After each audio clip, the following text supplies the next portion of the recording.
everyone, and welcome to the Omega Metroid podcast. My name is Andy Terry, joined as always by my two compadres. I got Dakota Lasky here, and Dak, I hesitate to ask, but how you doing, bud? Dude, I'm alright. So we already went into this before the recording, but I've been trying to clean my camera. I have a DSLR, like Sony EOS T3 Rebel camera, and every time I try to use it, there's like a spot or two either on the lens or on the mirror or something, and so I try to clean it. And today I decided to do that again, and literally the past 2.5 hours, I would say, before recording, I've been trying to clean it, and I finally got the spot I was trying to get, and then I just introduced more spots and other things. So I think I made it dirtier. I am almost even worried that I scratched the mirrors in the camera, which would really suck. So, but yeah, I've wasted a solid chunk of this day just unsuccessfully trying to clean my camera. It's really making me mad, and hopefully I will not think about it the entirety of this episode, which is unlikely, but I'm probably just going to bring it to somebody to get clean. But yeah, that's what I've been doing today. Cleaning my room. I was like, oh yeah, I'll clean my camera real quick. No big deal. This will take 30 seconds, maybe 10 minutes at most. And here I am. I don't even want to talk about it that much more because I didn't finish. I didn't clean it. It got worse. I've been trying to clean it so I could use it. Otherwise, fire is lit under today. Yeah. It's been a rough day. I've been days where I have to clean and like get my life together are the worst. I just hate those days. Yeah, I just put away my Christmas tree actually right before we started recording. There's still Christmas trees up like in the apartment building. You know, I see people like with their lights still on and whatnot, which I respect because I would do the same thing. I would let that last to at least February. But otherwise well, I'm I didn't doing put good. mine up until like 2 weeks before Christmas. Oh, too, then so, yeah. I mean, you got a month in then. You got a solid month. That's not bad. Also joining us today, I think he's in a better mood than than Dak is. Doominal Crossing. Doom, how are you, my friend? Pretty good. Last night, me and a friend, we watched Eternals since it came out on Disney Plus, and that's like the one MCU movie I haven't seen this year, and it was really bad. Oh my goodness! Okay, I see. Everyone's been talking. I thought I just happened to watch Eternals a couple of days ago as well. I didn't realize it had just come out on Disney Plus. I'm like, wow, everyone else is watching Eternals around the same time I did. That's so weird. And now that makes sense. My roommate put it on a couple nights ago, and I watched it. I didn't think it was really bad. I thought it was mediocre. And I'm willing to talk more about that if you would like, but I didn't think it was bad. I think I've seen worse movies. So I have not seen Eternals, and I'm not, if I'm being honest, I'm not super interested in seeing it. You didn't miss much. To your point, Dak, yeah, I feel like Marvel movies they're just too good to be bad. You know what I mean? Like they're so perfect that the worst they're going to be is mediocre. And when I say that they're so perfect, I don't necessarily mean that in like a glowing way, but like they're very polished. They're almost too polished, you know? Yeah, well, they're formulaic, you know, like they've got the formula down. That's really it. Exactly. I was going to say I remember this to a Nickelback song. I was going to say I remember this talking point from the episode, the Revenge of the Sith episode on Virtual Theater, which I finally got around to watching recently. Very good episode, by the way. Oh, thank you. Yeah, we had a good time with that episode. We had a movie night for Virtual Theater actually last night, and we watched Dirty Work, which was directed by the late great Bob Saget, starring the late great rip. Norm Macdonald. So, yeah, wow. Yeah, that happened in the past week too. A lot of stuff. A lot of non-Metroid news happening. Yeah, everybody, if you haven't seen the roast of Bob Saget, I mean, oh my god, I don't think I'd ever laughed as hard as when I watched the roast of Bob Saget for the first time. It was so good. Just, my god, it was funny. But yeah, let's get not quite towards some Metroid news, but to some Omega Metroid podcast news. And let's go ahead and reveal, gentlemen, what the big episode number 100 plans are. Are you guys ready? My body is ready. Yeah, right. I mean, I'm as ready as I'll ever be, I guess. So this is the deal. February 13th, we have a live stream of episode 100 / episode 200 of the Champions Cast. That is right. We have our first ever super show of my two podcasts, and we're going to have not one, not 2, but 5 people that are going to be participating in this podcast. It's going to be me, it's going to be Dak, it's going to be Doom, it's going to be Allison, and it is going to be Corey Richmond, and we are going to be competing in a matchup here, pitting the Champions Cast versus the Omega Metroid podcast in a game of Metroid and Zelda trivia. And so I've done my due diligence. So I'm going to be the impartial commissioner, by the way. I'm going to call this down the line. I obviously have a foot in both camps here. So I am going to be straight as an arrow. I'm going to officiate this down the middle. I'm going to be just the paragon of virtue for this competition. But I have assembled, let's see, 40. Count 40. That, 40 Jesus Christ. questions. Yeah, that's right. And so they're broken down like this. There's 20 Metroid and there's 20 Zelda questions. And there's 5 of each category. So we have some easy ones, right? I think that you guys could probably get the easy Zelda ones, and the Champions Cast gang could probably get the easy Metroid ones.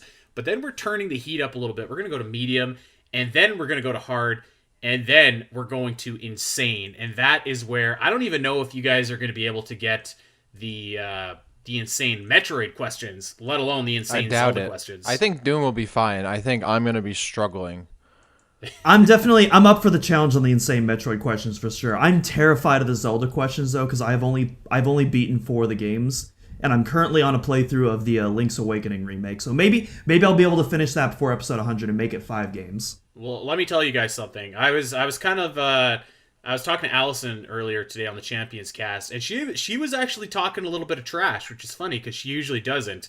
But I think that Omega Metroid might have the advantage, because I am almost sure that you guys have played more Zelda games than they have Metroid games. So you take that for what you will. I don't want to instill any kind of false confidence or anything here, but well, fake it till you make it. Betting, I mean, at the end of the day, like my need to compete in any means necessary, regardless of the stakes or what it is, might override my, I don't know, lack of trivia knowledge. I don't know. I'm trying not to lose, right? Like I'm not going to lose on my own show, right, or anything so regarding my own show. So you brought that up, and I wanted to put this out there to our listeners, because I think that the losers should have to do something, but I'm not quite sure what that is. So if you have any good ideas for what these two guys have to do if they blow their big chance and lose to the Champions Cast gang, you let us know. I'd love to see some different ideas. I have an idea for a good loser's prize. So whoever loses, the winners... So whoever loses, the winners have to choose a game of their choice from whichever the opposing series is for them to stream. So like if the Zelda side wins, then they have to force like me and Dak to play like I don't know, some sort of meme Zelda games. No. I was thinking like Triforce Heroes or something that's like notoriously hated in the Zelda community. That's fair, but like, see, if they were really good, they would pick a game that's really cringe. I can't think of any cringe Zelda games. Like maybe the CDI Triforce games. Heroes is probably the one. Nah, Triforce Heroes is not that bad. I don't understand the hate for it. But like, if you made me play Xenoblade Chronicles 2, for example, which I know is not in the same franchise for either of these games, but like, that would be really painful. Like, I'm down to open things up to other games and other franchises, because I don't feel like there isn't a Zelda game I'm like, maybe other than Zelda 2 or like the CDI games, where I'm like hating the experience. Like Triforce Heroes is not bad. So, but I'm down for that. I agree with you. Yeah, and like kind of the same thing too with Metroid. Like, you know, are you going to make the most you have to play Other M? Play Other M. I mean, Other M. That's but like, what I was thinking. Want to subject someone to that? Like, I don't even want my worst enemy to play that game. Well, so like, I wouldn't feel good about it. So the thing about Other M2 is I wonder if Other it would go down as... Oh, God. So I wonder if it would go down as badly if, like, you're not a big Metroid fan. You know, like, if you're not that attached to the series, yeah, you might be like, this story kind of... It's not very good. But I don't know that you would necessarily have the same level of vitriol that you would if you were like an established Metroid fan playing. See, that makes it worse, you know? Giving someone Other M as a punishment, and then they're like, "Oh, wasn't that bad?" I would actually, that would make it unenjoyable for me. Like I would need them to realize how bad it is. And you're right. I think someone who isn't as involved in Metroid or hasn't been a fan since, the early days would be like, oh, this actually, I don't know. I actually can't finish that sentence because truthfully, I feel like even if you play the game, you rub those brain cells together, you should be able to recognize how bad it is. Yeah, I'm not against that though. That might be entertaining. I think I like your idea where we're making somebody play Superman 64. Yeah, it has to be we open it up to any bad game. Superman Yeah. 64 is a game I've actually played before and probably would be So down do I. down to play again just for the memes. Like it has to be a game that's like painful to play. Like again, I think of Xenoblade Chronicles 2 where like I would be embarrassed to play that. I would be embarrassed to Oh, it's tell not that people that I had bad. played. Oh, dude, I would be straight up mortified if I told someone that I enjoyed the Xenoblade Chronicles 2 video game for Nintendo, whatever it came out for. They got to make more of those Xenoblade games with the mechs. What was the one? Xenoblade Chronicle X? That was Xenoblade Xenoblade X. That's Chronicles. the That one one that was everyone dope. wants them to port. That one was sick. Yeah, that was a cool game. I like That's that. probably my favorite Xenoblade game. It's a little actually, cheesy, but it was cool. But like, I want to go on the record and say that I really did enjoy Xenoblade Chronicles 2, but I will agree that I didn't like the story at all. It was pretty bad actually, but hey, that's video games are a buffet. There's got to be something for everybody, I guess. But yeah. so Otherwise, there a it good is. idea. Let us know what you guys think these schmucks should do if they end up losing to the Champions Cast, and vice versa. So let us know over on Discord, Twitter, all that good stuff. All right. So for the last couple weeks here, we started off the year with a positive note. You know what? I'm so sorry. I'm going to plug something too before we get going. Speaking of, before we get to the episode, but speaking of letting us know, we're doing a fan Q&A next week, and we've got some questions in our backlog and our Ask Anything channel over on our Discord. But we'll send out a tweet. But we want your Metroid questions. It could be about anything, your hopes for Metroid in the new year, anything Metroid Prime 4, Metroid Dread, whatever, Metroid 6. Give us your questions. We'll have the tweet out. Join our Discord. Get in that Ask Questions channel and give us some good ones here, because we would love to have your guys' questions and give you some Metroid answers for next week on the show. Yeah. I almost forgot. I made a note to plug that, and I almost forgot it.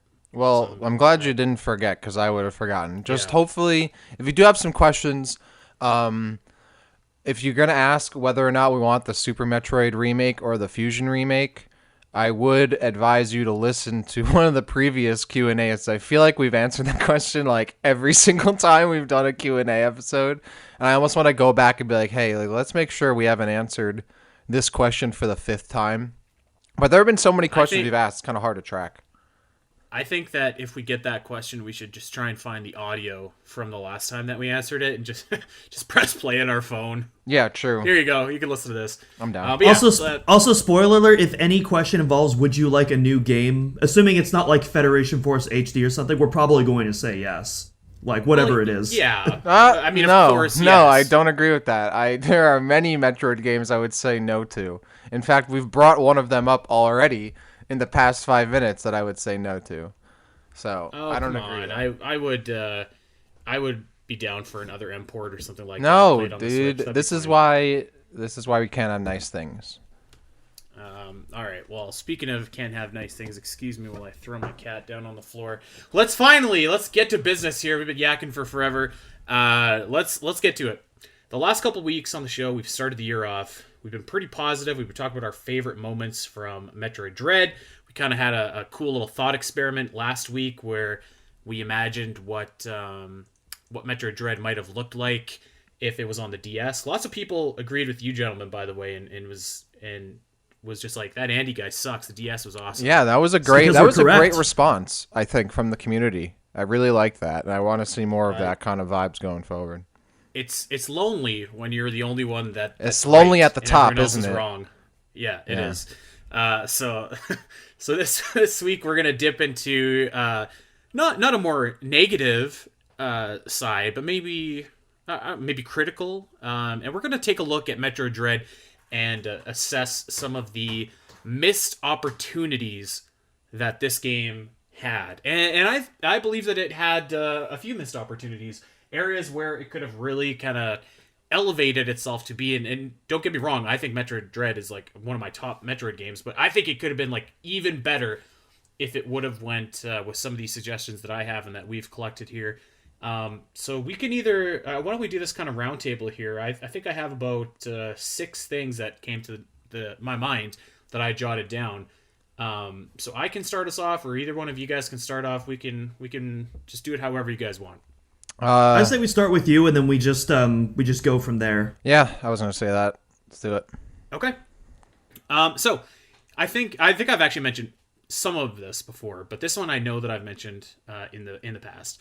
But I think that one of the biggest missed opportunities, probably my number one thing about Metroid Dread, is the moment when you finally unlock your Metroid powers and you go to fight the Power Bomb EMMI in Hanubia, and a cutscene triggers and you basically just suck the life out of him. I think that this would have been a really awesome opportunity to have like a full-fledged boss battle against the EMMIs. And like we've kind of had the escape sequences and you've had to line them up before and stuff like that. But I think that with Samus's new like powers awakening, this could have been a really engaging boss fight, and maybe I don't know if that would have taken away from the menace of the EMMIs if you end up facing it, but like I feel like it wouldn't have, and I feel like it would have been a good opportunity to have like that final confrontation with one of the EMMIs, because like as awesome as that moment is, it does feel a little bit anticlimactic when you go up and you're dead to rights and he's about to stab you in the soul with his DNA pincer, and then you just instead kind of awaken up and this all happens in a cutscene. Whereas I think it would have been really rewarding to have this take place in an actual battle. So your powers awaken, and then you kind of duke it out, and then you go and and then you basically finish him off at the end. So it would have almost been the same kind of idea as the Chozo Spear soldier fights, where like you end up battling, and then at the end of it, then you absorb the Chozo warrior. So I think that could have been really cool. It would have been, I feel like, a really good payoff to actually confront and overcome the EMMI, because you've been running from them all game and kind of only picking them off in certain specific scenarios. Whereas to finally overcome one in direct combat, like with the player controlling Samus, I feel like would have been a pretty awesome moment. Yeah, I agree with that. I'm down for that. I think it would have been really cool to have it come full circle to fight an EMMI in like a classic Metroid boss experience. Because we have had the boss fights against them where you're running away from them, but having it in like a locked room with kind of a fixed setting and bringing it back to like a fixed camera, like bringing it back to like a classic Metroid fight, and then doing it that way, that would have been a nice change of pace. Because I agree, it is kind of like at that point the EMMIs aren't like a huge threat anymore, and this one you pretty much take out in like 2 seconds in comparison to everything else you fight. And I think the game kind of forcing you to have a more prolonged fight from a fixed camera perspective would have, been a classic Metroid moment, and would have made, I think, a bit more of that like entire sequence rather than just kind of like essentially pub stomping this EMMI really quick. So yeah, I agree. That would have been a really cool. It would have been a nice like change of pace for the EMMIs as well, because pretty much every EMMI boss fight has the same kind of formula, and to give it that kind of classic Metroid boss fight look would have been cool. Yeah, and going off that, you mentioned the Chozo Warriors fight, and I had kind of a slightly different approach, or kind of like a slightly different idea to that. So basically, throughout the game, like, the whole point of the EMMI is it's trying to siphon your energy, but then when you reach that point, the tables have turned, and now you are siphoning the EMMI's energy. And so I think playing around with that juxtaposition would be really cool, especially in the sense for after you do the traditional boss fight, for that final cutscene, I feel like it would be cool to have that little bit where it does try to poke you, if that was actually like a counter similar to, what it does in the general gameplay. But this time the counter window, to kind of compensate for that new power difference, the counter window is a bit more friendly compared to like some of the other counters, like those Chozo Warrior fights. And then you could have that whole thing still play out similarly as it is. Yeah, I think that would have been like a really good way to cap off your rivalry versus the EMMIs, especially because like boss fights are such a strong point of Metroid Dread. That I think it would have been awesome. And that's not the only boss thing that I have on my list either, but let's turn it over to you guys. What do you think? Well, I don't really have these in like a particular order in terms of what would have been like my most Oh, wanted. neither do I. You know? Okay. Yeah. So at the end of Fusion, obviously you have the animals still kind of chilling. You have like the Decora and the Etecoon and whatnot. And this isn't a big thing, but I think it would have been cool to have them like at least show up in the game. Like obviously you can just kind of surmise like okay, like Samus dropped them off somewhere like in between the events of Fusion and Dread, and they're really not a big deal. But like having them still involved somehow, like maybe there's a point in the story where Samus does end up like losing them or dropping them off, or they're still on the ship maybe when she is, going through the events of the game. Like it would have been a nice little tie into Fusion. Wouldn't have been necessary, but I think it would have been nice instead of kind of like there's so much stuff that happens like off screen and isn't kind of explained, and to have this little detail kind of followed through from Fusion, like they show up in Super and they show up in Fusion, and you can kind of have them show up again in Dread. It would be a nice little callback. Even I'm not saying like okay, Samus needs like animal allies like helping her out though. That would have been an interesting idea for a small sequence. Just to like have them still on the ship in like the first cutscene or something like that would have been cool. I don't know, a little tie-in back to Fusion and kind of have them still show up in a way would have been nice. I completely agree. Actually, I think that would have been great. Even if like it was as small and as simple as you see them in Samus's ship in like that opening cutscene. Yeah, like they're I looking think over her even that shoulder or something while she's reading the yeah, message, like about the bounty or whatever it is, right? Like they're kind of peering over. Like that would have been a nice little nod, Like it doesn't need to be anything major, but like I'm not a big fan of stuff that just like shows up and it's kind of dropped without any explanation or anything. And not everything needs to be shown or explained, but something like that where a big part of their presence is seeing them and seeing, hey, it's the animals. Like they're not a big part of the story, but to have them like at least tied in a little bit, just a shot would have been cool. yeah, I totally agree. Maybe like a little scene of like Samus giving like a quick pet to like one of them like before she leaves her ship and gets absolutely bodied by Ravenbeak in that first cutscene. Or maybe that's too much. Maybe even like a quick like maybe like a quick frame or two is like all you really need. Yeah, just something like exactly, just a single shot, like a frame, an instance of them looking on the screens as Samus is looking at them, and then you don't have to really have to show them again. Like, oh, they're still on the ship. Maybe she didn't get time to drop them off or anything like that. Not saying they need to be like fully incorporated into the story or something, but it's nice to have a little bit of continuity. Yeah, I totally agree. Actually, yeah, that's a good one. Doom, what do you think? I pretty much said everything. Yeah, like I would have loved to see them. Not necessarily something the game really needed, but I think it would have just been like a cool little nod just for longtime fans of Fusion. Give us one of your missed opportunities for Dread, Doom. What do you got Okay, up your sleeve?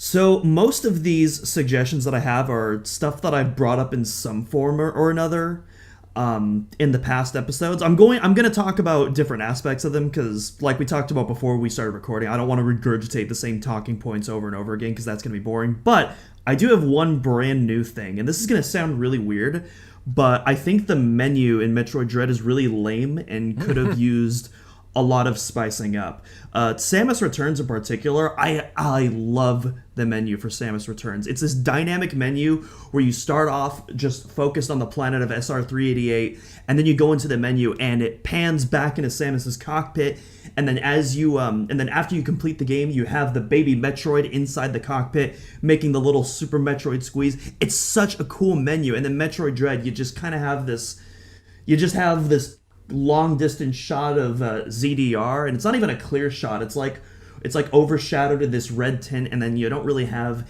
anything that progresses beyond that. And I think it would have been really cool to like maybe this is where you see the Etecoons and Dachoras Easter egg. Yeah. Is if they did okay. another thing in Samus' ship with that, similar to Samus Returns. I 100% agree. I think like details like that really go the distance, right? Like a really good menu, a really good like menu theme and UI, like which makes the game just feel like it had a little more TLC into it. Like that's memorable kind of stuff. I mean, thinking on it on other games, for example, like when you go from playing, by the way, rip to the Halo 3 Xbox servers that just went offline this past week. But if you go and play like the original Halo 3 and like the menus and the maps from the original game, and then you go to the Master Chief Collection version of the game, it like the second version just feels so sterile and not like super creative and just kind of gets the job done. It's sufficient, but doesn't really go the extra distance to have a little bit of character. And I do feel the same way about Dread. Like exactly what you said. There's a lot more they could have done. Could have thrown a little Easter eggs there. Could have felt a little bit more dynamic. The UI and the menus in Dread just kind of feel like they're sufficient, but that's about it. Yeah, I wouldn't have thought of that, but I could totally see where we're coming from with that, and I wouldn't have been against making them a little bit more dynamic and a little bit more engaging. And that, yeah, I think your point of having that is the perfect place for like the animals could have been cool. I mean, I always remember the menu for Corruption, where you're like sitting inside a Samus's ship and you can kind of diddle around in there and stuff like that, and play with the bobbleheads and you can tap around. Yeah. I mean, I guess that makes more sense for like a larger 3D game, but they could have still done that in the menus for the 3D or for the Switch, right? I almost said 3DS. For the Switch, like that's definitely something you could have done as well. And it would have been great because you start the game in Samus's ship. So like, how great would it have been if you had the menus like cockpit of her ship, and and then you start the game and it just like goes right into it. Like there's like almost like very little transition because you're going like it would be like from the menu into the game. It would feel almost kind of seamless in a way. Be kind of cool. Yeah. Or even Trilogy's menu, where the entire menu takes place inside of Samus's arm cannon, and then whichever game you pick, when it zooms out of the arm cannon, it's whatever suit you currently have on that save file, which is such a cool detail. I would have been fine with that. I totally see what you're saying. For me, it wasn't. I wouldn't label that as a missed opportunity, but well, I guess maybe I would actually. Like it doesn't detract, but I guess none of these really do. So yeah, it's not something that changes my feel or score of the game. It's like you said, it's just a missed opportunity. I think it could have gone just that little tiny bit extra. Yeah. Okay. I'm totally down with that. So we've talked a lot about the music of Metroid Dread, and I feel like it could have been better. There were some. It could have been better. Certainly. I mean, I think I don't mind the music of Dread. I think that it's mostly actually like pretty good, but certainly it could have been better. And I think specifically there was a missed opportunity to include a remix of an old song, and I have 3 in particular in my brain. But I feel like with the remixes of old tunes that we already know, they help kind of distinguish areas, and because you know that music, and for me, I feel like music is such an important like identifier to what area you're in. I feel like this could have helped some of the areas stand out a little bit more. So there are 3 instances where I think that they could have done this, and I'm not saying that they should have done all 3, but maybe even one of the 3. I think that having like a Green Brinstar remix in Gavarin would have been a slam dunk, just because you're in this lush jungly area, and that's this remix or this song Green Brinstar really hasn't been remade since Super Metroid, whereas Red Brinstar, it was in Prime 2 in the multiplayer. Yes, it was, but like very. How could you forget that, Andy? Come on. You're a big multiplayer guy. That multiplayer, fake fan. That multiplayer big remix multiplayer isn't, fan. Like, the most. Well, yeah, I mean, I didn't play a lot of multiplayer, but also like that remix isn't like the most. You have to listen to it, I feel like, to actually pick up on that remix. You know what I mean? Yeah. Second of all, I feel like this one hasn't really been done. Whereas with Red Brinstar, which Metroid Dread does choose to remix, like that, I feel like that's been in every single 2D Metroid game, and a lot of Metroid Prime games since basically it was made. So I feel like Green Brinstar would have been good. I feel like a remix of the Maridia theme in Burenia would have been great, because I can't, off the top of my head, I can't picture the music of Burenia anymore, and I feel like that area could have had something distinguishable to help it stand out a little bit. And I think this is probably the most obvious one, but a remix of the Kraid theme for either when you're battling Kraid, or maybe when you get to that kind of neck of the woods over in Cataris, and in the deep kind of heat area of Cataris, like once you roll under the Kraid statue, could have been really awesome. But I think that it was a missed opportunity not putting a remix of something in the game. Yeah, I agree. I'm surprised you didn't mention the escape theme for the final countdown. I feel like that was definitely a big missed opportunity in the music department. Because I can't even remember what the escape theme sounds like. Again, as someone who's Have you played the game a bunch and have ripped the soundtrack, and you still cannot remember the music of the game? Come on. I could not hum that tune if I tried to. I can barely remember the names. I know the escape theme. Actually, I left out in particular because that was basically just Ridley's theme, like from Super Metroid. So I didn't really want that. I mean the NES escape theme, the one that they reused in Echoes. Yeah, I didn't really think of that one, but that could have been good. It's my preferred escape theme, at least. I feel like music for an area that you're going to hear like often though is kind of what I would have done. I do have a couple remixes or throwbacks I think would have been really cool, particularly for boss battles. I know we brought this up a bunch, but like the Experiment Z5200,000, whatever its name, the big experimental boss, and then the Raven Robe boss theme. Those two could have been replaced by, a myriad of other boss themes, but I really would have liked the Ceres boss theme from Fusion to come back. That's one of my favorite boss tracks of like any Metroid boss period. It's such a like high like intensity and highly energetic kind of like really awesome electric sounding kind of theme, and it would work, I think, pretty well for either of those bosses. I actually think the Flagra boss theme from Metroid Prime 1 would have been really good for the Experiment boss in this game, and then making like this like a remix of the Ceres theme or something like that for Ravenro or Ravenbeak. I can't even tell if you're joking now. If this is just no, I seriously like I really don't. Quiet Robe, oh my God. Ravenbeak. Dude, the names in this Ravenbeak, ding ding ding. Ravenbeak, Quiet Robe. Those themes I think would have been really cool. I also thought that they could have. I actually liked the music for when the first area kind of becomes frozen again. We just talked about this like an episode 2 ago, and I'm just blanking.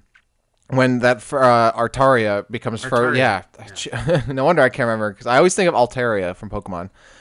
When it becomes frozen, I actually do like the music from that area, but like if they did like a Phendrana Depths like remix around then, not the main Phendrana theme, would have been awesome. but like the Depth theme would have been so sick. Like there were a bunch of opportunities that could have thrown in some good remix from Prime and Fusion. I would have liked I just want to point out too that I was just picking from 2D games because I feel like Dread wasn't interested in having a lot of Prime references. That's fair. I mean, if I was picking from Metroid Prime games, yeah, Phendrana would be top of the list in the Frozen section for sure.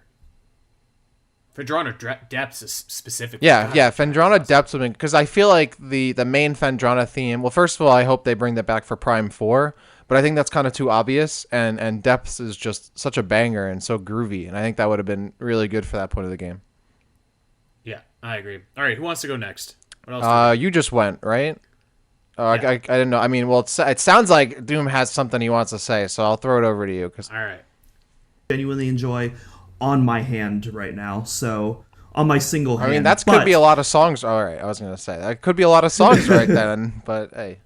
But we're here to talk. But we're here to talk about missed opportunities. And True. While I don't think Metroid Dread needed to have a bunch of like classic nostalgia bait remixes, there is one that I would have really liked. Hey, listen, I love my nostalgia bait. I'm not saying that as a derogatory term. All right, I do think that there was one big missed opportunity, and I'm biased because this is like in my top 3 or 4 Metroid songs of all time, and it's one that we haven't seen for such a long time either, which surprises me because it's in one of the most popular games. But you enter Hanubia, and imagine that this whole scene plays out exactly like it does in Dread up until the EMMI point, and then all of a sudden you leave the EMMI area, but now it's not raining anymore. And you have a little sunrise coming up, and you just hear bum bum bum bum bum bum bum bum bum bum bum, and then those horns come in, dun dun dun dun dun dun dun. Oh my god, I would have lost my mind if that happened. That would have been good. I didn't know where you were going until the horns came in. I was like, what is this guy doing here? No, that would have been hype, especially because you're that like full power at that point. Like Exactly, and it's such a perfect callback to Super Metroid because that song plays like once you go back to Crateria and the rain stops in Crateria and it's a little bit brighter outside and it's kind of this kind of symbolic message of how far you come, and you could do that again in Dread, but have it mean so much more because you just defeated this thing that's been stalking you the entire game and you're about to take on the final boss and it's just like you're unstoppable at this point. It's like it's so perfect. Yeah, that'd have been good. Yeah, just singing that out loud, that would have been hype. Yeah, I'm still honestly, I think it's a missed opportunity that track hasn't been back again since Super Metroid. Because again, that's like my favorite track in that game. It's such a wonderful piece of compositional music by Kenji Yamamoto. Since we're talking about audio and stuff, I guess I'll stay with that thematically, kind of. Correct me if I'm wrong. The only VA that Samus does, or like any lines she has in this game, they're spoken in Chozo, right? Like I'm not missing anything. Her only okay. I do think it's kind of a missed opportunity to not have her have any lines in English at all. I think when people think of that, they're like immediately thinking, "Oh, I don't want her monologuing or talking like the entire time or blah blah." Obviously, there's like a gray area and a balance that can be struck, but it's one thing to have her speak in Chozo, because that was like a surprise. I'm like, oh, I didn't even know she could do that. Like, okay, that's cool. And that was really awesome. I mean, despite my other gripes with the entire sequence when she first meets Quiet Robe, it was really cool to have Samus not only speaking, but speaking in Chozo, because I was like, oh, I didn't even know that was a thing. I didn't even expect that. But it would have been nice to have like a line or two of her speaking in English. I don't know. I just to do the voice, like to have voice acting at all. I think it was smart of them to keep it in Chozo, because then you kind of like you can't kind of rib the character for having like weird lines in English, right? It doesn't like evoke that feeling of other M-ness. But at the same time, coming from Fusion, where she did kind of reflect a bunch and she did talk to herself a little bit, at least internal monologues, like it would have been nice to have like maybe one line or two lines to have her like speak in English and have it not be bad, to at least to some redeemable degree would have been cool. I don't know. I think to have her like have voice acting and then not speak in English at all. I guess she didn't have anyone to speak in English to, but like, I don't know, she could have said something to herself under her breath or something. That would have been cool. I guess it was a very, very minor thing, but I was thinking that like you go to the trouble of having her have voice acting, but she doesn't even speak any English. I guess it's not a big deal because she spoke in a way in which we understood, and it was a cool surprise to have her speak in Chozo. But I don't know, maybe some line in English, like maybe her last line, like when she says, I'll get the job done or I'll finish this, like that could have been in English, because I'm like the Chozo guy, I think would have understood the sentiment, like didn't need to hear that in Chozo. That would have been cool for us as the players, or English or in, whatever language you're playing the game in. But to have it be in a human language, I guess, rather than having her only speak in Chozo, I don't know, that would have been cool. Right. I think I might disagree with this. Oh, all right. Oh, Jesus. Okay, you both disagree. Okay. Let me go first here, because I'm going to say something that I can't even believe that I'm going to say. But actually, let me back up. I think that the scene with Quiet Robe, I would have kept exactly as is with her speaking in Chozo, because that was awesome. That was such a wicked moment. We talked about it a couple weeks ago. And I understand why they didn't have her speak in English, because then you just have to do like one language and you don't have to translate it into all the different languages That's that fair. go out. But didn't think of that. I can't believe I'm even going to say this, but I do think that there are some times where it could have been nice if Samus talked back with Adam when Adam is just yakking to say Samus. something. Like, there are some times where she probably could have said like understood, got it, or will do, ask a question or something. I'll circle back to this. Now don't get me wrong, I certainly don't think that her not talking with Adam took away from the game in any way, shape, or form. But I do think that could have added a little bit. It would have added a bit to her character, I think, because one of my things about this game is that they did a really good job of making her seem very badass and like really awesome and like cool as a character, but they didn't maintain that like awareness and reflectiveness that she had as a character in Fusion. I liked when she talked back to Adam in Fusion and she was like, whoa, or she had something to say in conversation. In this game, she's just getting talked at. She's plugging her arm cannon into things. She has no idea what's going to happen. She's just doing it. and which is fine because she's like cool, but I would have liked a little bit of back and forth, or at least something where like she's not like she's more, I don't know, like vocally a bit more of a proactive character rather than just having everyone talk at her the whole time and having her say something in English like, "Hey, got it," or "What," or anything, like any kind of line in response to Adam, maybe even a conversation with him. One conversation would have been cool, but also I guess that wouldn't have worked with like because of the fact it's not actually Adam, which is another point I would bring up. But I agree. I do think the game wouldn't have like it didn't lose anything by not having that, but I would have liked her like that's one of the things I liked about her character in Fusion is that she had something to say, she talked back, she reflected on things, she questioned stuff. In this game she doesn't do any of that. She just goes with the flow, plugs things right in. She has the script in her helmet so she knows what's going to happen next, so she's not worried about anything at all. And that kind of it didn't resonate as much with me, and I agree. Having some kind of line or something to say back to Adam at one point or to anybody would have been nice. Well, Doom, you disagree. What's going on? So I wouldn't really call this a missed opportunity just because I think you could have gone either way with this. I don't really think having those dialogue sections would have taken away nor added to the game, in my opinion. Where because here's the thing, because I do agree with you, Dak, about Samus's characterization, and I do think it falls short in that department, but I don't think you necessarily need dialogue to make that happen. Does that make sense? I also agree with that. Yeah, you can show that stuff in her behavior and mannerisms. That goes back to what I'm saying, like how she conducts herself in the game. She doesn't have like even just how she acts, even beside what she says. She doesn't seem to have like hesitation or like reflectiveness or like observation. Like she just does stuff, which is cool because like when she's not afraid of Kraid, despite the fact that Kraid easily could have like broken out of those chains and killed her right there, she would have no idea. I don't even think she can really tell that he's chained up until he's like right in her face. Like stuff like that. I'm like, oh, it's badass, but at the same time, it's like, yeah, but I like the Samus that's still like smart and like aware of her surroundings. And I feel like in this game, I don't really get too much of that. I do agree you can convey that kind of stuff without dialogue. So I agree on that point. Dak is fired up about that camera. Well, he's just like, well, no, I mean that's something even without the camera. That's a big part of why I like Fusion is that she's not just like an avatar for the player. You know, like she's her own character, and she's I think that's fair, and in this game, I don't have. She does feel in some ways more realized as a badass character, but still feels very much like an avatar for the player, which is fine. And I guess that was their vision and approach for the game. But it does feel like it's missing part of that characterization I fell in love with in Fusion. That's fair. That's fair. Okay, I've got 5 more. I don't know how many you guys have, but I actually do have a bunch more here, but I'll be more succinct. Okay.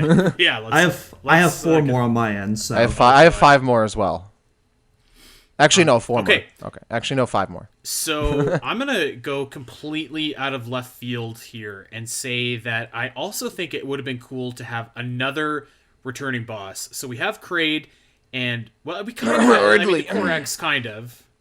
Sorry. No, I'm going to go completely that different. Is wild. I'll give you guys $10 if you can guess who I'm Kirby. I know.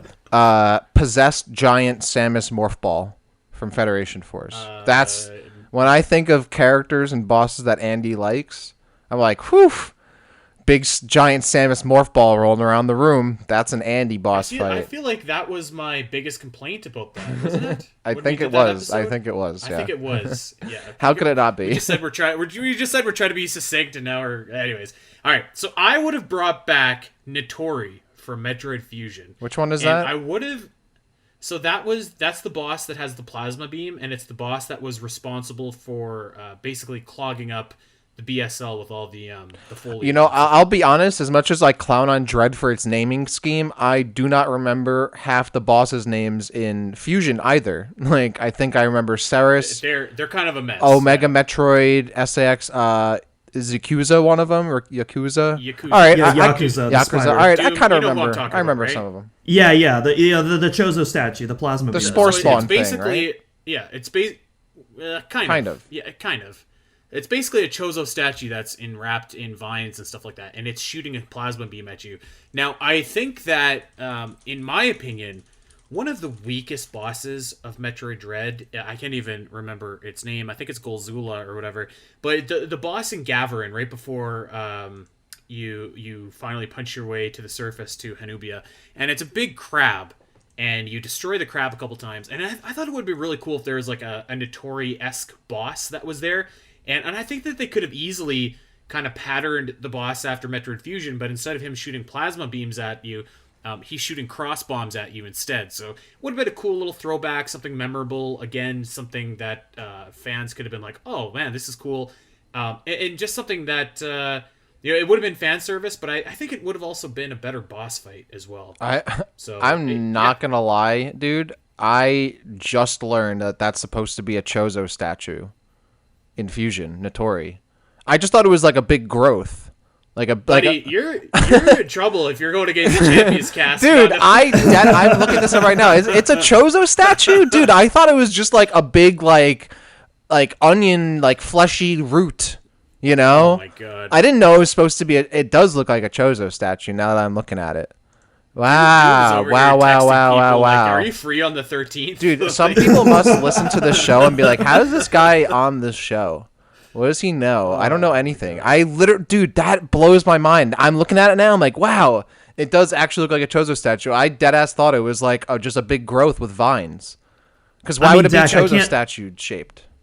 Dak, I can't talk too much crap because literally the last episode we were talking about how I didn't even realize it was Samus talking in Chozo and Dread. So dude, I got nothing to say. I really that's do true, not actually. understand how. Yeah, but that's one thing. That's a misstep in comprehension from like different audio sources and all that. Like I just didn't even like.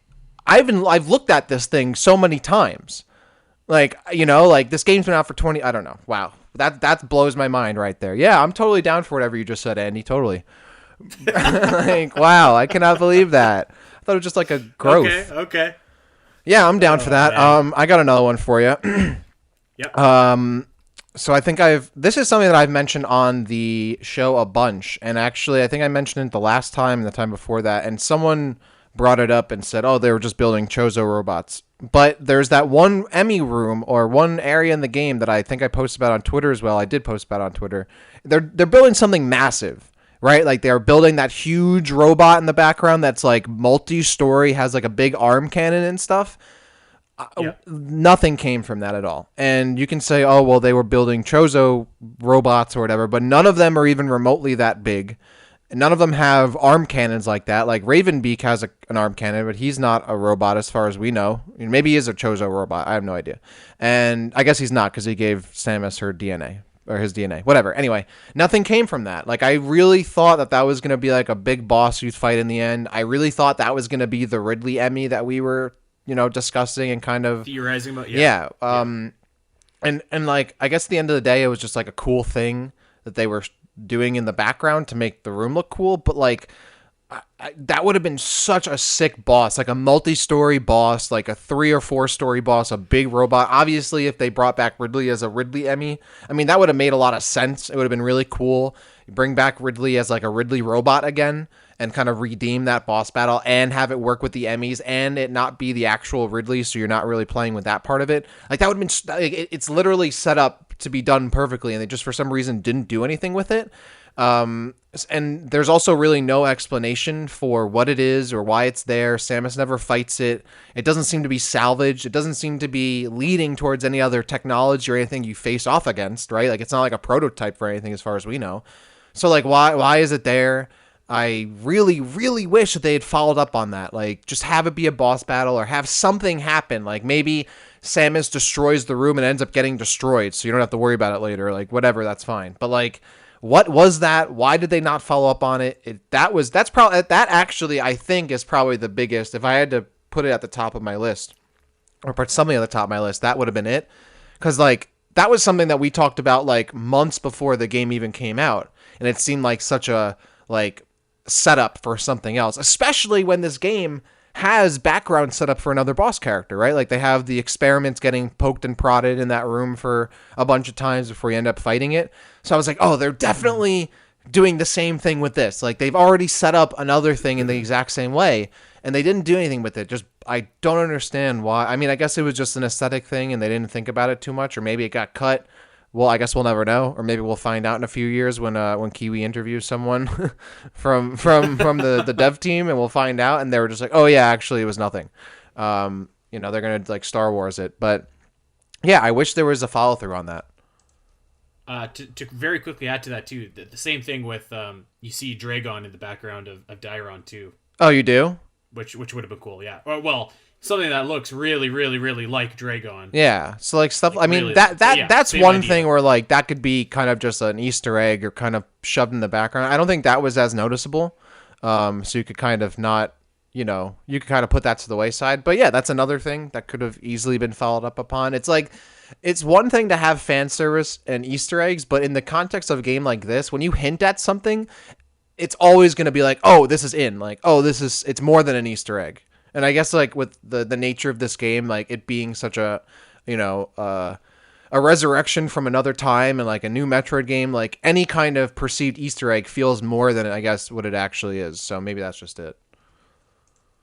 Yeah, I don't disagree necessarily. I mean, I do think that it was probably just there for something in the background, but yeah, I kind of, we both kind of thought before Dread was released that there might be kind of a Ridley EMMI or something. Oh, like it would have that, been perfect. so- It looked like it has like wings almost too. I was like, oh my god, we're about to get a I would even massive. tie that back to my original point about not fighting that final EMMI. I think that some kind of confrontation, whether it was with that specific EMMI or whether it was with like a big mofo EMMI that they were building, would have been awesome. Mm-hmm.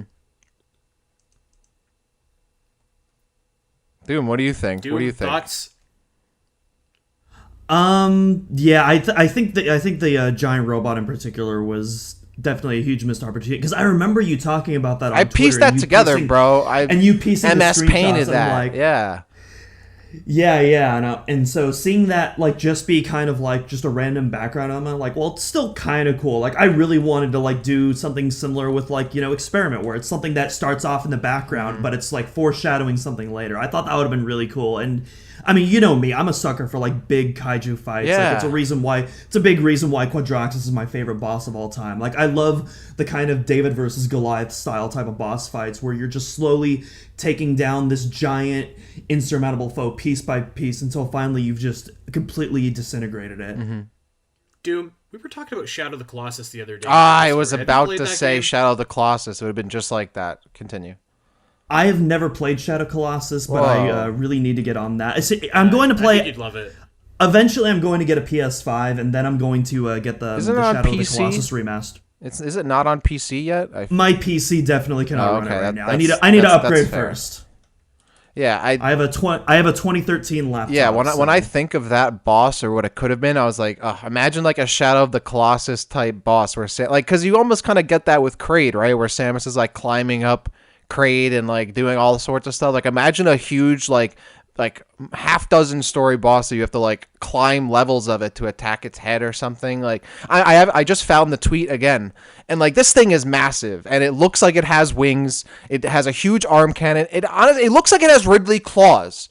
So like I almost feel, I'm not 100% sure, but I almost feel that there maybe even was the intent that they were going to do a big Ridley EMMI boss and it got cut. Maybe, I don't know, but it looks like that's what they were doing, and it's such a missed opportunity. That's my biggest missed opportunity for sure. Kiwi, do your thing. And We need him to what's find going out. on We need him there. to dig into the details. I need him. Yeah. We need him. Yeah.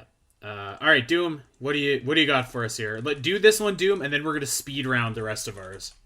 Okay. I am going to do. Yeah, we'll do this one, and then the rest will speed round it. So, I personally had little to no issue with Metroid Dread's controls. I think Samus has controlled the smoothest she's ever been in any 2D Metroid game, but hell, any Metroid game in general, in my opinion.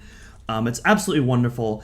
That being said, and I say this as someone who likes the way Samus controls, it is inexcusable how in the year 2021 you still cannot customize the or actually no, in 2022 now, that there has still not been a patch 2022. where you cannot control or you cannot customize the controls or have accessibility options in Metroid Dread, especially when you consider that Super Metroid, a game that is almost 30 years old now, it's turning 30 in a couple of years, I think, that you could customize the controls in that game back on the SNES. Absolutely inexcusable that you can't do that in Metroid Dread. And again, I probably wouldn't be changing the controls that much because I already like it, but there's a lot of people that are naturally going to struggle because, spoiler alert, people are different. They're going to have different things that they have preferences to. They have different hand sizes, different strengths in their muscle tendons and stuff like that, and just general preferences that they can't really explain away. And being able to customize that experience to each individual user is something so simple that they could implement in the game that Nintendo is just adverse to doing for some reason that is beyond me. Yeah, I agree. I think, I mean, to be honest, I'm someone who would even go a step further and say, give me even more customization. I want to be able to put cat ears on Samus's helmet, and like I want to mix and match my stuff for my suit. Like I would love a Metroid game where you can actually customize your look a little bit. It's just a little bit, like nothing crazy, but like give me a little bit of customization would be nice. But what you're talking about, Doom, is like a bare minimum of customization that I agree needs to be like a standard. And the fact that you can't customize button inputs at all and just kind of you force yourself to get used to the default is just, for such a game too that's like had such a focus on accessibility in terms of bringing new people into the series. I think at the same time should have been just as accessible for a lot of new players, even returning players as well, who maybe gotten older, have new styles of playing, want to experience it differently, or just feel like there's a much better way to handle things in terms, I mean, I don't think of many games that I can think of I just use the default controls for. Like, I change it up a little bit to fit my preferences, what I like. So I 100% agree. Like, I'm all for more customization, but that kind of bare minimum of customization is like should be more than a standard across not just Metroid, but Nintendo games in general.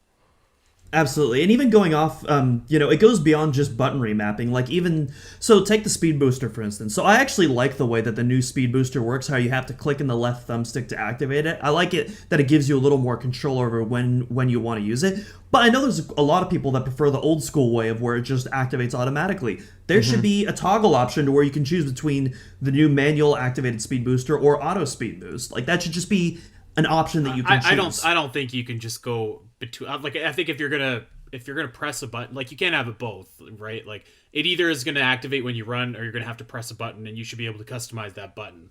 I think that's probably a little bit much, but I think I agree with basically what you're saying. I don't think that would be that difficult to do. I mean, obviously, I don't know anything about programming, and if it is, maybe there is a reason that it's not there. I don't know, but I would think that it certainly doesn't seem that outrageous to me to program at least a button mapping feature into the game.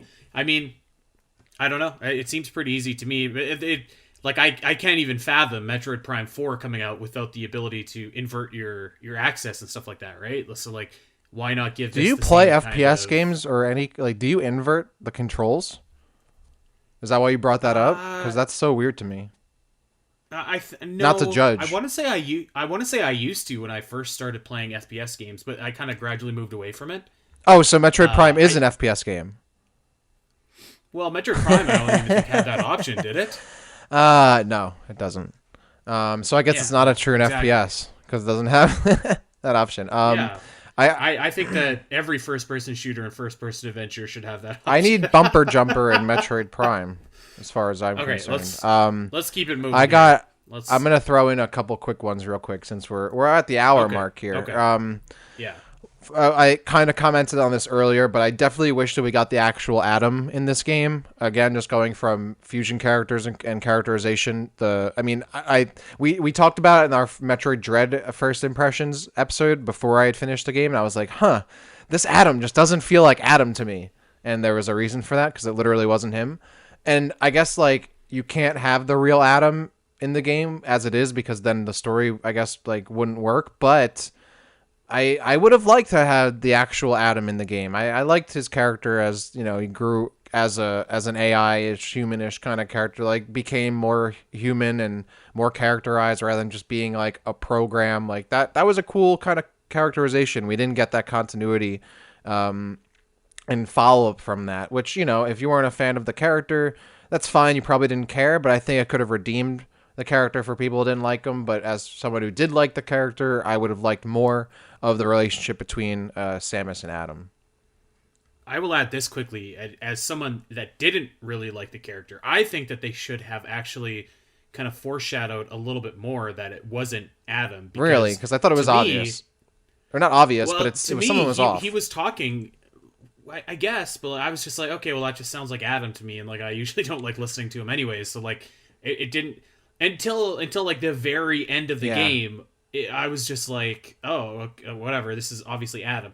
And then even when they got to that section where Adam is revealed not to be Adam, I thought that there was Adam, and he was just he was a bad guy on us, and I was like, okay, yeah. Well, that I wish he was. I wanted him to betray us. No, I thought that would have been been way cooler. I'm glad it wasn't the Adam being evil because that would have not made any sense whatsoever. But I agree. It should have been a bit more obvious. I take back what I said earlier because it wasn't obvious. Because like when I'm playing the game, it was like, is he not Adam? Because is this Adam acting the way he is because it's not Adam, or because the writing's bad? You know, like I wasn't like, was it because of how he was being presented, or it literally wasn't Adam? And I wasn't sure until the very end. So I agree. I think it should have been a bit more obvious. Not too obvious, but it should have been a bit more hinted at that, like, hey, this might not be actually Adam. But I guess then it wouldn't be as much of a surprise. But I guess the surprise didn't really matter to me at the end because I was like, oh, it was this guy the whole time. It was like Wizard of Oz, like this guy behind the curtain kind of thing. And I was like, oh, okay, whatever. And then they hit you with a bunch of other exposition. I completely forgot about it.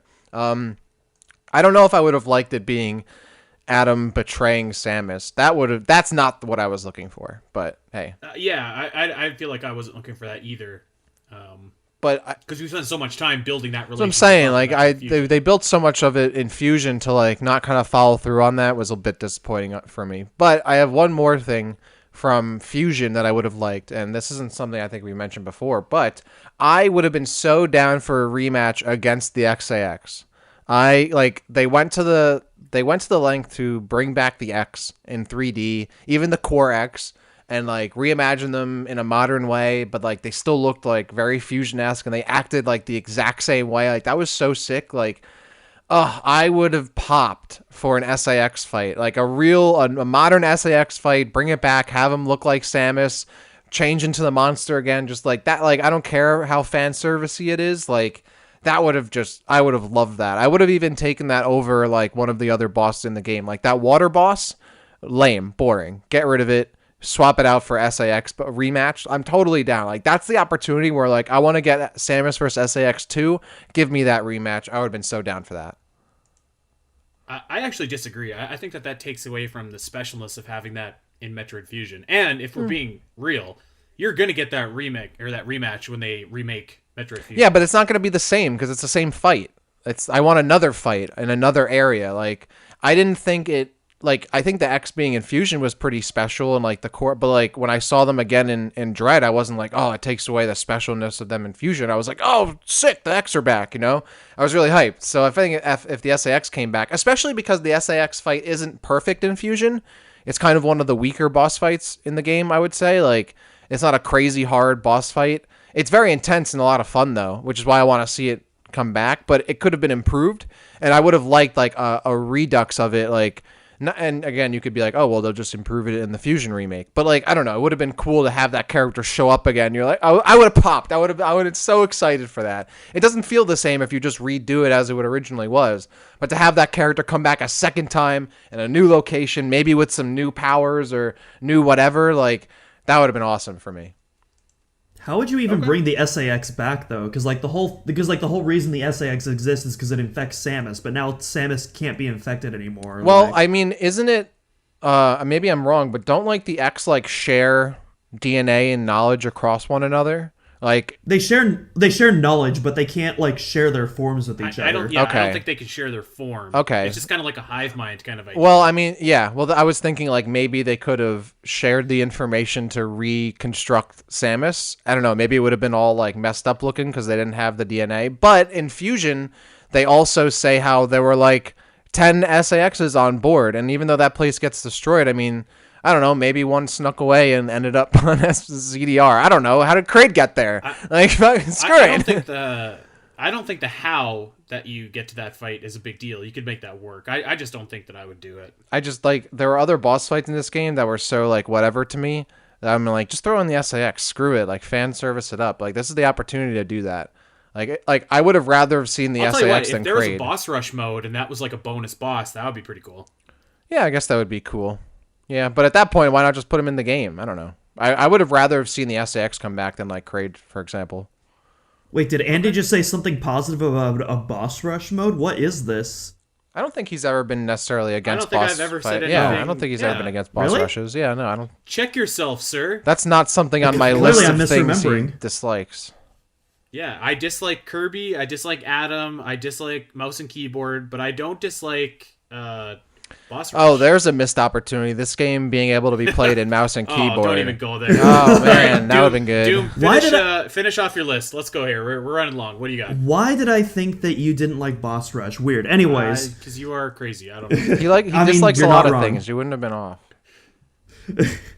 all right. So let's speed round this. So I've already talked about this a bajillion times. Me and Dax share the same sentiment, but I'll say it again.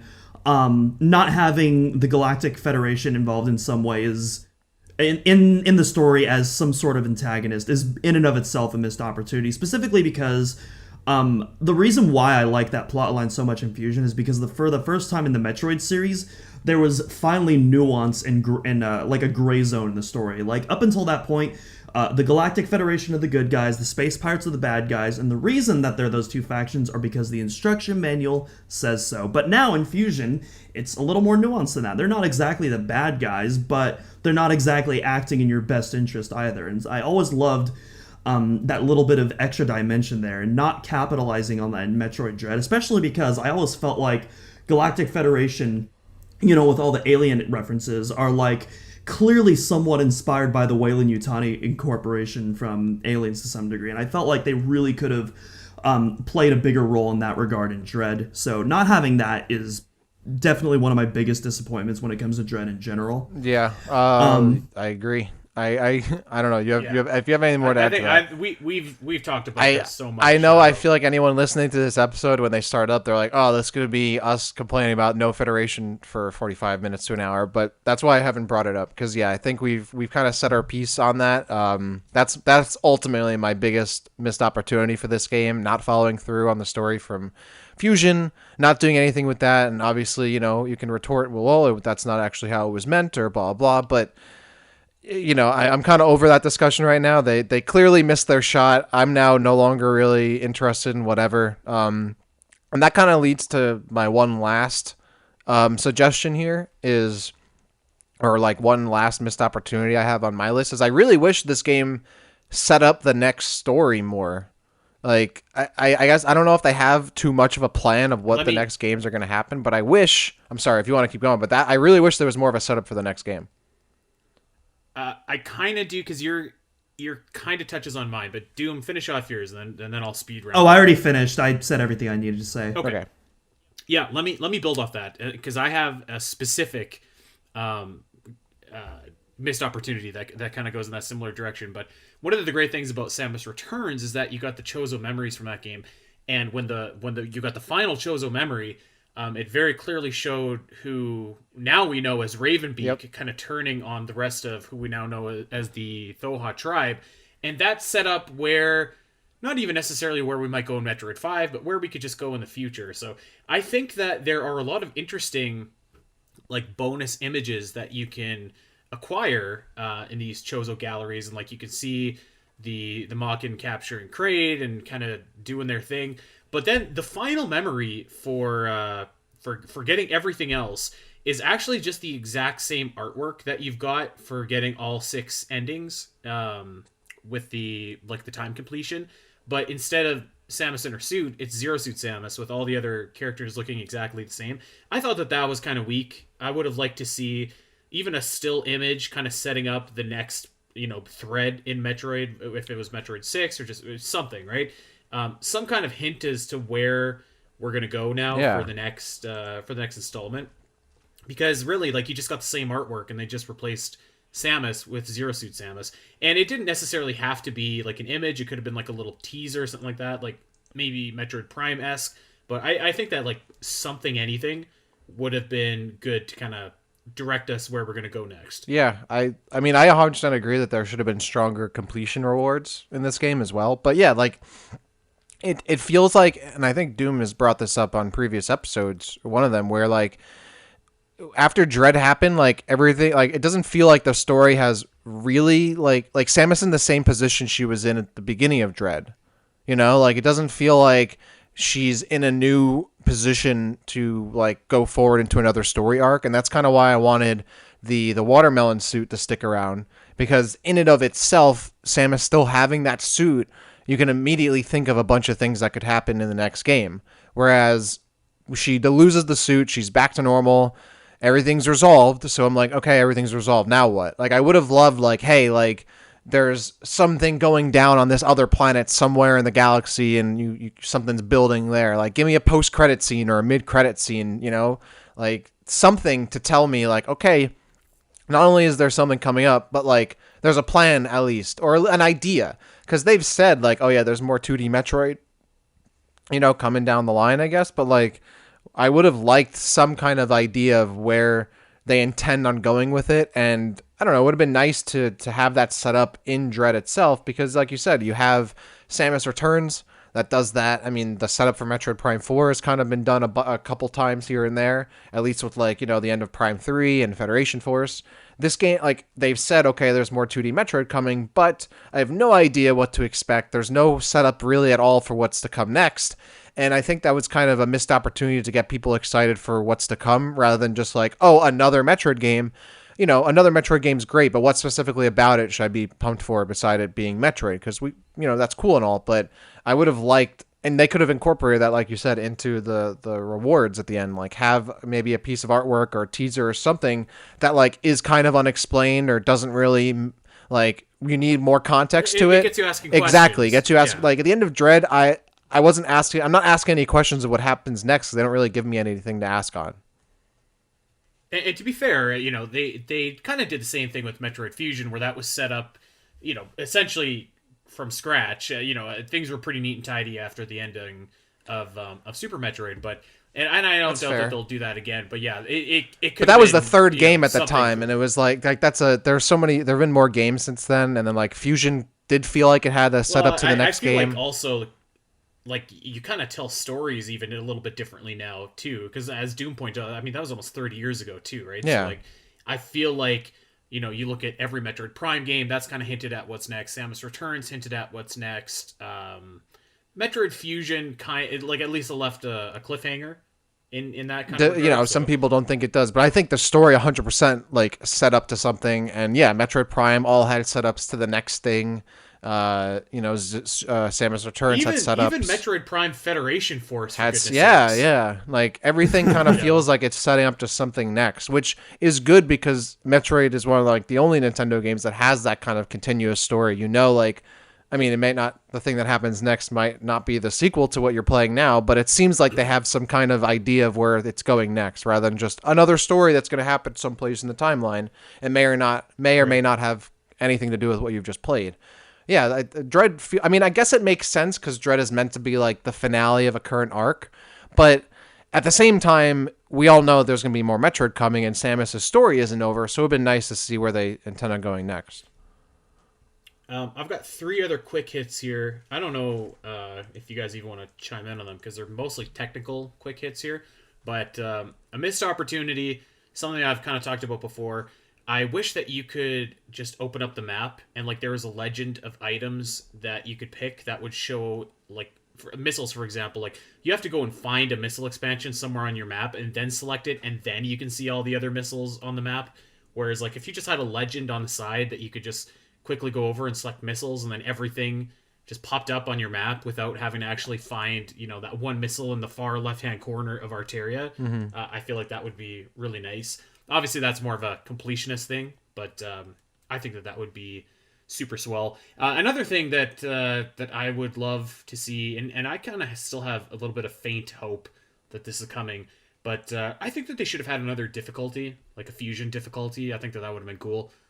Just to challenge, you know, players, and maybe you could get even more bonus endings if you did that. And the last thing, and I think that we all agree on this, is I think that it's like a really, really big missed opportunity to not have the watermelon suit in New Game Plus, available like right away.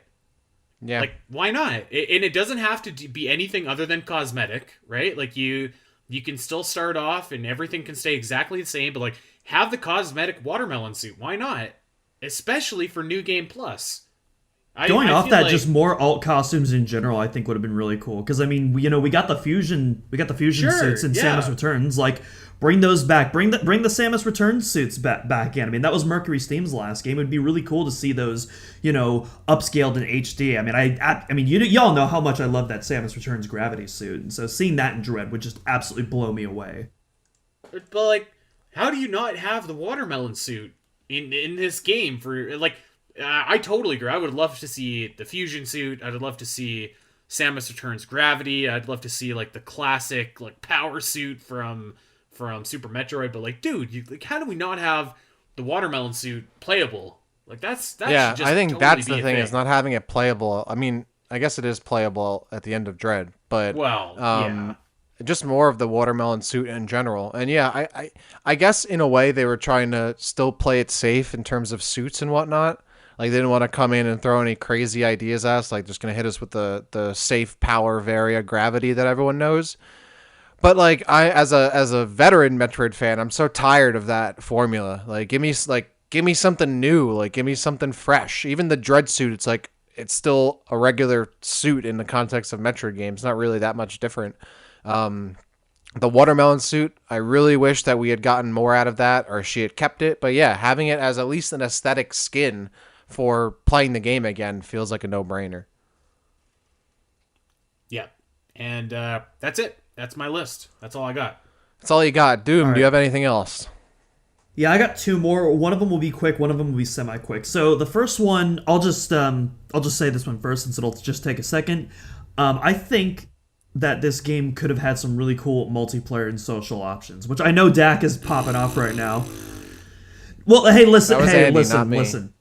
I know, I could tell, but listen, I'm the reason I'm not going to talk about this much is because we already did an episode dedicated to multiplayer concepts, and a couple of the concepts I had were for 2D Metroid games, and I think those would have been really cool in Dread. Again, Actually, nothing so that, do I was just kind of being a dink. Yeah, I don't think this game needed multiplayer, but like there was some stuff that you could have done, like a 4 players running away from an EMMI, like smash run kind of mode, like something like that would have been sick. I don't know.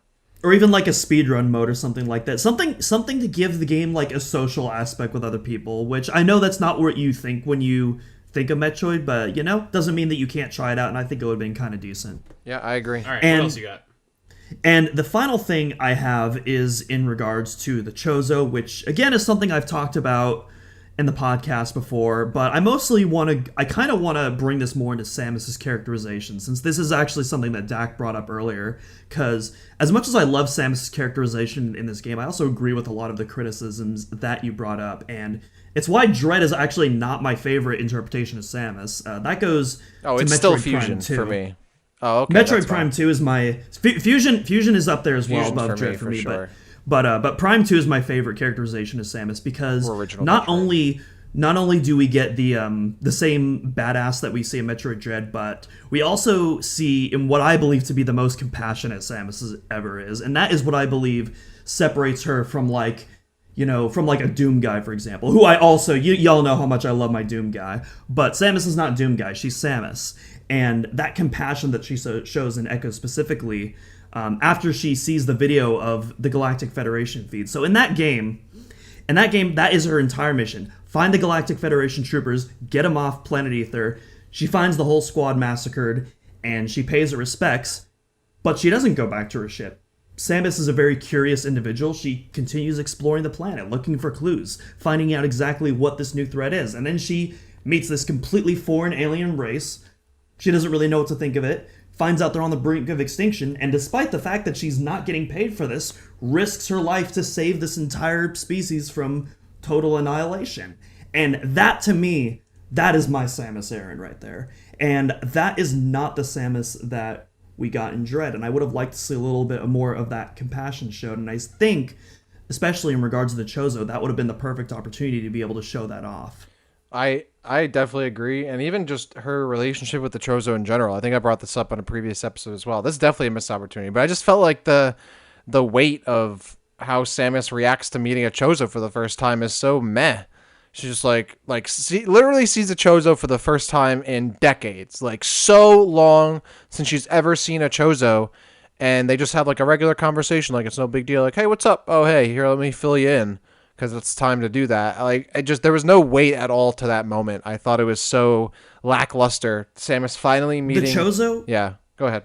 The Chozo in Metroid Dread, they feel like just another NPC. They don't feel like Chozo. They didn't feel like Chozo to me. They were just like, oh, they're a bird looking. Like, they didn't feel like the Chozo I was like waiting to meet finally for all this time. Like, when I think like they feel so otherworldly and not regular. I don't know. Like, they just the aura behind like the Chozo and like the Metroid Prime series just doesn't kind of like, I guess it doesn't fit the same when you finally see one in person. It's just like just a guy kind of standing there like, oh, hey, how's it going? I'm going to tell you what the mission is now or something. I was just like, oh, there should have been so much weight and gravity to that scene. And there wasn't any really at all. Sam was like, yep. All right, cool. Thanks. And then they part ways. Like, I don't know. Didn't do too much for me. Yeah, even with like the opening cutscene of the game, like, so Samus sees Ravenbeak for the first time, and her first instinct is to just point her gun at him, and there's no any shock or surprise or confusion or anything. It's just like, nope, you're a bad guy. Yeah, because you have the bad guy aura on you and stuff like that.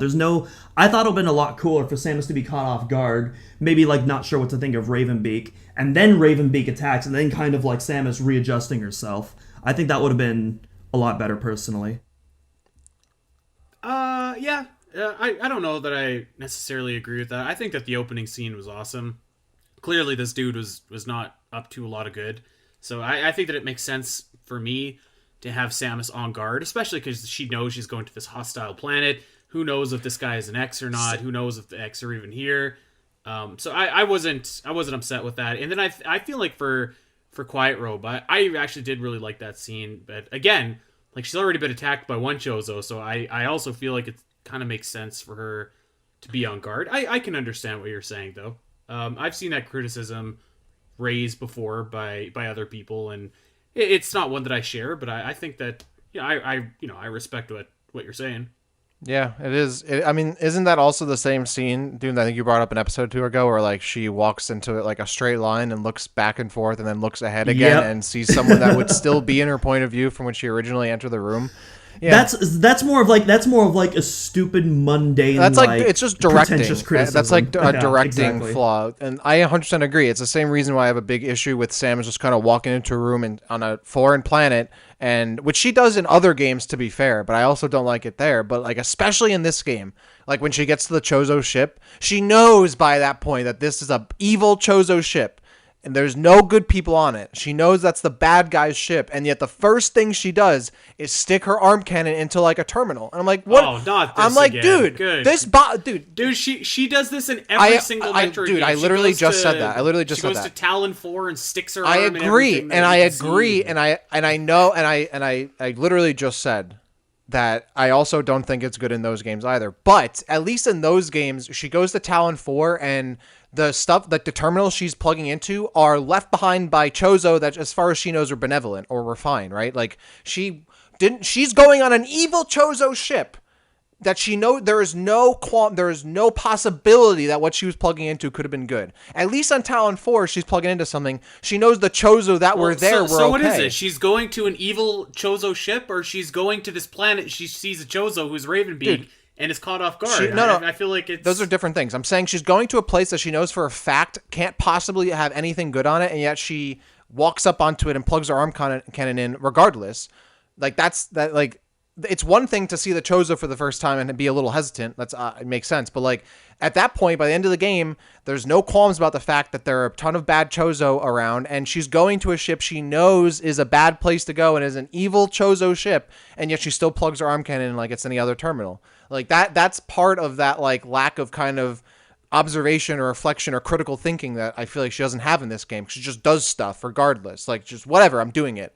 And doesn't, like, there's no thinking twice about anything she does, which doesn't feel like that's the kind of character that I know, especially from the previous game. Now, Obviously, Samus used her scan visor on the terminal beforehand to check for viruses. Yes, clearly off screen, hold up, she hold was up, told it was hold up. okay. Okay, I'm going to say this piece, and then we're going to get out of here after. But in my own headcanon, so every Chozo, it seems like, has an arm cannon, or at least like a lot of them do, right? Who is to say that that's just not a very natural thing for them to just thrust like their... Like, it'd be like plugging in a socket, for us, except if we plugged in sockets using our fingers or something. I mean, if I could get But hacked by plugging in stuff to a wall outlet, I would think twice about plugging into any other wall outlet. Well, my point is that perhaps that's just how they kind of like engage, like, instead of me flicking on my light switch with my finger, I gotta put my arm cannon in. I think of it. I think a better analogy. I'm not saying it's desperate because it doesn't bother me. I mean, I don't care. I think a better analogy is kind of how in the Star Wars universe, how all the droids plug in using those same kind of circular sockets and whatnot. I feel like that's a better comparison to make here. Sure. All right, who cares? This care. It's important. It's important to the depiction of a character. Nobody cares. This is why stuff is just accepted. Because people are like, yeah, sure, whatever, it doesn't matter. And then over time, stuff like this is just accepted, and it shouldn't be because it's not good storytelling. Okay, what would you have Samus do? I would have had Samus show up on the ship, look at the terminal, and be like, I'm not going to do that because I know this is a bad, evil Chozo ship, and this terminal cannot possibly have any good information or anything good for me. That's what I would have thought. As Samus. All right, well, how would you have proceeded in the game if you didn't thrust that arm cannon into the thermal directors? Okay, again, because at least in the other parts of the planet, right, like... This is so dumb. We're going way long, and I have to go, so we're going to get out of here. It's not dumb. You're just not seeing the correlation between these two things, and you're, for some reason, being blankness we're going to the in the outro. head. But, like, I'm telling you, it's completely different. We're getting out of here. It's a bad play. I don't know. All right, just don't have her plug into places. Zip. No, doesn't work for me. Okay. These jabrones have gone on for long enough here, so we're gonna get out of here. And you can tune in to see how these two goofballs do against the Champions Cast crew, February 13th. I'm fired up for this. If that show is anything like this show, it's gonna be a heck of a time. So that's gonna be good. Next week, Metroid questions. Get your Metroid questions into us at Omega Metroid Pod. Let us know what you want us to answer and to talk about and to discuss. And that'll also be a really fun time too. So go ahead, ask us anything. The reins are yours. I love those shows because there is zero prep work for us to do, so that's always fun. We're gonna get out of here though. We went very long, so follow us over on Twitter at Omega Metroid Pod, at Spiteri316, at Daxity_, at Doominal Cross, and make sure that you are checking us out wherever you get your podcasts. Like and subscribe. That's it. That's all. I had a good show with you gentlemen. We'll be back here next week. And looking forward to answering those fan questions. If you have an arm cannon, stick it into whatever you want. Until next week, everybody. Crickets. Yeah. All right.